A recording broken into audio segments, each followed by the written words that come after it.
ಪಂಚಾಯತ್ ವಾರ್ತಾ ಮತ್ತು ಸಾರಿಗೆ ಸಚಿವರಾದ SS ಮತ್ತು ಅವರಿಗೂ ಸಹ ಈ ಒಂದು ಕಾರ್ಯಕ್ರಮದ ಪರವಾಗಿ ತಮ್ಮೆಲ್ಲರ ಪರವಾಗಿ ಹಾಗೂ ಕಲಾವಿದರು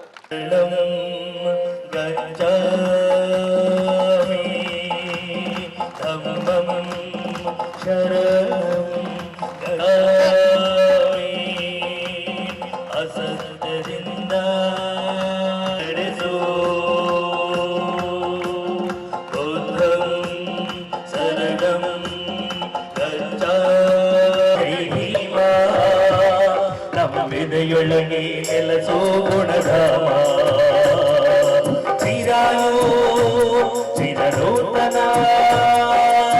ನಮ್ಮೆಲ್ಲರೆದೆಯಲಿ ಹರಡಿ ನಿಮಗೆ ಹೊಸ ಬೆಳಕ ನೀಡಲಿ. ನಮ್ಮ ಸಂಸ್ಥೆಯ ನಿರ್ದೇಶಕರಾಗಿರ್ತಕ್ಕಂಥ ಚಂದ್ರಣ್ಣನವರು ಸಹ ಅವರಿಗೂ ನಾನು ಅಭಿನಂದನೆಗಳನ್ನು ಸಲ್ಲಿಸುತ್ತಿದ್ದೇನೆ. ಅದೇ ರೀತಿ ನಮ್ಮ ಸಂಸ್ಥೆಯ ಆಡಳಿತ ಮಂಡಳಿಯ ಅಧ್ಯಕ್ಷರಾಗಿರ್ತಕ್ಕಂಥ ಎಲ್ಲ ಹನುಮಂತಪ್ಪನವರು ನಮ್ಮ ಸಂಸ್ಥೆಯನ್ನ 15 ವರ್ಷಗಳಿಂದ ಬಹಳ ಚೆನ್ನಾಗಿ ನಡೆಸ್ಕೊಂಡು ಹೋಗ್ತಾ ಇದ್ದಾರೆ. ಇನ್ನು ಮುಂದೆ ಅದೇ ರೀತಿನೇ ನಡೆಸ್ಕೊಂಡು ಹೋಗಲಿ. ನಮ್ಮ ಎಲ್ಲ ನಿರ್ದೇಶಕರು ನಮಗೆ ಬೆಂಬಲ ಕೊಡ್ತಾ ಇದ್ದಾರೆ. ಅವರಿಗೂ ನಿರ್ದೇಶಕರಿಗೂ ಅಧ್ಯಕ್ಷರಿಗೂ ನಾನು ಒಂದು ಅಭಿನಂದನೆಗಳನ್ನು ಸಲ್ಲಿಸುತ್ತೇನೆ. ಧನಂಜಯ್ ಕುಮಾರ್ ಬಂದು ಅವರಿಗೆ ಹೇಳಿದ್ರು, ಇಲ್ಲಿ ಮಾಡೋದು ಬೇಡ್ರಿ, ಬಹಳ ಗೊಂದಲ ಆಗ್ತಿದೆ ಅಂತ ನಾನು ಹೇಳಿದೆ. ಇಲ್ಲ, ಇದು ಇಲ್ಲಿ ಮಾಡಲೇಬೇಕು ಅಂತ ನಮ್ಮ ವರದರಾಜರವರು ನನಗೆ ಮನಸ್ಸನ್ನ ಮಾಡ್ರಿ ನೀವು ಅನ್ನೋ ಒಂದು ಉದ್ದೇಶಕ್ಕೋಸ್ಕರ ಈಗ ವರದರಾಜರವರಿಗೆ ನಾನು ಇವತ್ತು ಅಭಿನಂದನೆ ಸಲ್ಲಿಸ್ತೇನೆ. ಬಂಧುಗಳೇ, ನಮ್ಮ ಮಾದಿಗ ಸಮಾಜದ ಒಂದು ಅಡಿಗಲ್ಲನ್ನ 1934ನೇ ಇಸ್ವಿಯಲ್ಲಿ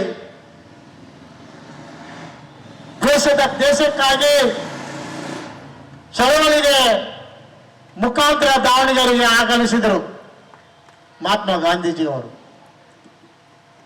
ಇಂದಿನ ಚನ್ನಗಿರಿ ರಂಗಪ್ಪನವರನ್ನ ಕೇಳ್ತಾ ಇದ್ದಾರೆ, ನೀವು ಪುರಸಭೆ ಅಧ್ಯಕ್ಷರು, ಹರಿಜನರ ಕಾಲೋನಿ ಎಲ್ಲಿದೆ ಅಂತ ಕೇಳ್ತಾರೆ ಗಾಂಧೀಜಿಯವರು ಚನ್ನಗಿರಿ ರಂಗಪ್ಪನವರು.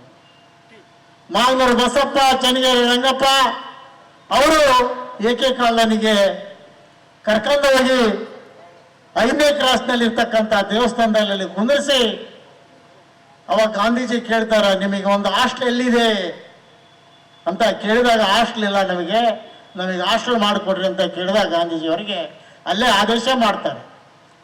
ನಾನು ಸಾಯಂಕಾಲ 7 ಗಂಟೆ ತನಕ ಇರ್ತೇನೆ, ನೀವು ತುರ್ತಾಗಿ ಪುರಸಭೆಯ ಅಧಿವೇಶನ ಕರೆದು ಅಲ್ಲಿ ರೆಗ್ಯುಲೇಷನ್ ಅನ್ನು ಒಂದೊಂದು ಮಾಡಿ ರಾತ್ರಿ 7 ಗಂಟೆಯಲ್ಲಿ ನೀನು ಗುದ್ಲಿ ಪೂಜೆ ರೆಡಿ ಮಾಡ್ಬೇಕಂತ ಆದೇಶ ಮಾಡಿದ ಮೇಲೆ ಸಾಯಂಕಾಲ 7 ಗಂಟೆಗೆ ಇಲ್ಲಿ ಬಂದು ಮಹಾತ್ಮ ಗಾಂಧೀಜಿಯವರು ಗುದ್ಲಿ ಪೂಜೆ ಮಾಡ್ತಾರೆ.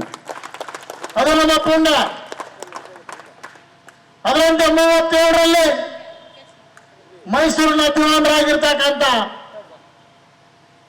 ಮಿರ್ಜಾ ಇಸ್ಮಾಯಿಲ್ ಸಾಹೇಬ್ ಅವರು 32ರಲ್ಲಿ ಉದ್ಘಾಟನೆ ಮಾಡಿ ಅಂತ ಸ್ಥಳಕ್ಕೆ ನಮ್ಮ ಜಿಲ್ಲಾಧಿಕಾರಿಗಳು ಮತ್ತು ನಮ್ಮ SP ಸಾಹೇಬರು ಅಕ್ಕ ದುಃಖ ಅಂತ ಒಂದು ಇವತ್ತು ಸೇರಿಸ್ಕೊಂಡಿದ್ದಾರೆ. ನಾವು ಮಾತಾಡ್ತಲೇ ಇರ್ತೀವಿ. ಇವತ್ತು ಒಂದು ಹೊಸ ಕಾರ್ಯಕ್ರಮವನ್ನ, ಹೊಸ ಪ್ರಯೋಗವನ್ನ ಸರ್ಕಾರ ಮಾಡಿದೆ. ವಿದ್ಯಾರ್ಥಿಗಳಿಗೆ ನಾನು ಹೇಳೋದಕ್ಕೆ ಇಷ್ಟಪಡ್ತೀನಿ, ನೀವು ಈಗಿನ ಓದುವ ಹವ್ಯಾಸ ತುಂಬ ಕಡಿಮೆ ಇದೆ ಮಕ್ಕಳಿಗೆ. ಬರೀ ನೀವು ಈಗ ನಮ್ಮ SP ಸಾಹೇಬ್ರು ಹೇಳಿದಾಗೆ ಈ ಆಧುನಿಕ ಯುಗದಲ್ಲಿ ಬರೀ ನೀವು ತಂತ್ರಜ್ಞಾನ, ಮಾಹಿತಿ ತಂತ್ರಜ್ಞಾನ, ವಾಟ್ಸಪ್, ಮೊಬೈಲ್ ಇದ್ರೊಳಗೆ ಇರ್ತೀರ. ಬುದ್ಧ, ಬಸವ, ಅಂಬೇಡ್ಕರ್ ಅವರ ತತ್ವಗಳು ಯಾವತ್ತೂ ಸದಾ ಕಾಲಕ್ಕೂ ಕೂಡ ನಿಮಗೆ ನಮಗೆ ಯಾವತ್ತೂ ಕೂಡ ದಾರಿದೀಪ. ಬುದ್ಧ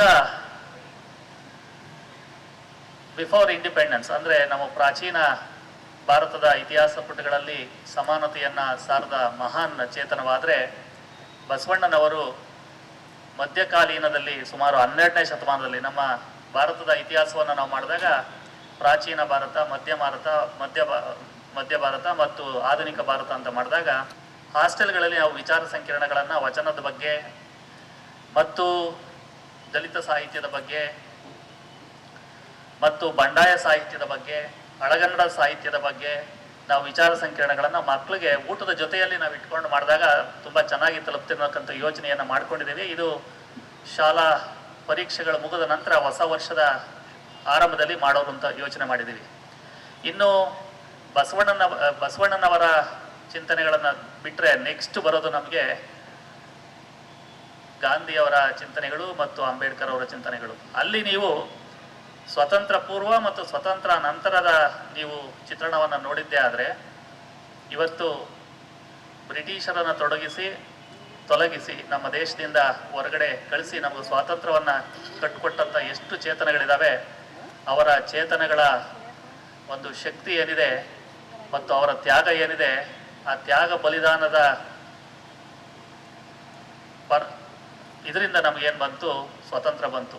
ಸ್ವಾತಂತ್ರ್ಯ ಬಂದರೂ ಕೂಡ ನಮಗದನ್ನು ಉಳಿಸ್ಕೊಳ್ತಕ್ಕಂಥ ಚಾಲೆಂಜು ಬಹುದೊಡ್ಡ ಚಾಲೆಂಜ್ ಇತ್ತು. ಅದಕ್ಕೆ ನಮಗೆ ಭದ್ರ ಬುನಾದಿಯನ್ನು ಹಾಕ್ಕೊಟ್ಟಂಥವರು ಡಾಕ್ಟರ್ ಪೂಜ್ಯ BR ಅಂಬೇಡ್ಕರ್ ಅವರು. ಇವತ್ತು ನಮ್ಮ ಸಂವಿಧಾನ ಇಲ್ಲ ಅಂತ ಹೇಳಿದರೆ ನಾವು ಇಷ್ಟು ಸದೃಢವಾಗಿ, ಇಷ್ಟು ಸಾಮಾಜಿಕವಾಗಿ, ಇಷ್ಟು ಅಭಿವೃದ್ಧಿ ಪಥದತ್ರ ನಾವು ನಡೆಯೋದಕ್ಕೆ ಆಗ್ತಾ ಇರಲಿಲ್ಲ. ಅಂಬೇಡ್ಕರ್ ವಿಚಾರವಾದವನ್ನ ಗಾಯನದ ಮುಖಾಂತರ ಅವ್ರಿಗೆ ಮನಮುಟ್ಟುವ ರೀತಿಯಲ್ಲಿ ಹಾಡು ಮುಖಾಂತರ ಹೇಳಿದಾಗ ಬಹಳ ಅವ್ರಿಗೆ ಹೃದಯ ಸ್ಪರ್ಶಿ ಆಗಿರ್ತಂತೆ ಬಿಟ್ಟು ಅಂದ ಒಂದು ಭಾವನೆ. ಇಂಥ ಕಾರ್ಯಕ್ರಮ ಇನ್ನೂ ಹೆಚ್ಚಾಗಿ ಆಗಲಿ.